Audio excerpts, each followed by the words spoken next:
The Umkhonto weSizwe Party has launched an urgent legal bid in the Gauteng High Court to block the payment of pension and post-term benefits to former National Director of Public Prosecutions, Shamila Batohi. The application, filed earlier this month, also seeks to overturn a decision to fund Batohi's legal costs related to the Nkabinde inquiry. In papers before the court, the MK party led by former President Jacob Zuma argues that allowing the payments to proceed could result in the unlawful disbursement of public funds.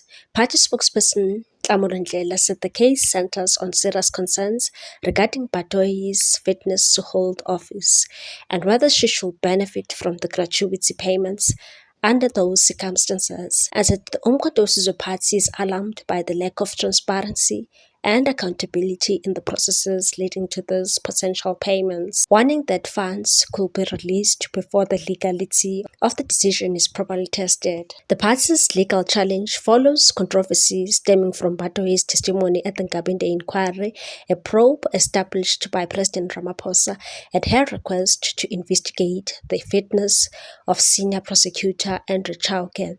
During proceedings, Batohi abruptly walked out while still under cross-examination and under oath, a move the Umkhonto weSizwe Party now characterizes as unlawful and indicative of an attempt to evade accountability. Citing this incident, the party is asking the court to freeze her pension and gratuity payments pending a full legal determination. It further contends that once such benefits are paid, they effectively vest in Batohi's personal estate, making any future recovery by the state difficult, costly, and uncertain, and the recovery proceedings carry a materially heightened risk of non-recovery and significant litigation cost.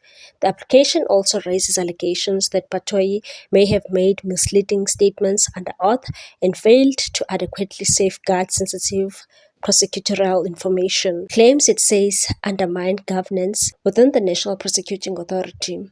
In court papers, Ramaphosa is cited as the first respondent, Batohi as the second, National Prosecuting Authority as the third, and Justice Minister Mamoloko Kubai as the fourth.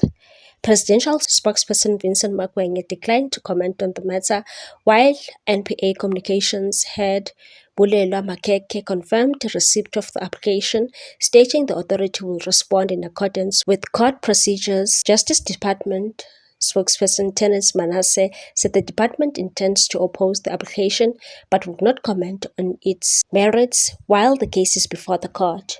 In a supporting affidavit, Umkhonto weSizwe Party Chief Whip Des Van Rooyen argues that the court has a duty to safeguard public funds where there is a risk they could be dissipated before legal questions are resolved, and that if payment proceeds, notwithstanding unresolved and material concerns, the principle of legality will be rendered hollow.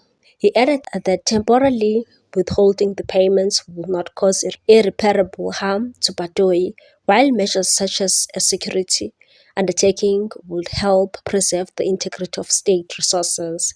The matter is expected to test the balance between safeguarding public funds and the rights of a former constitutional office bearer, with broader implications for accountability within South Africa's prosecutorial system.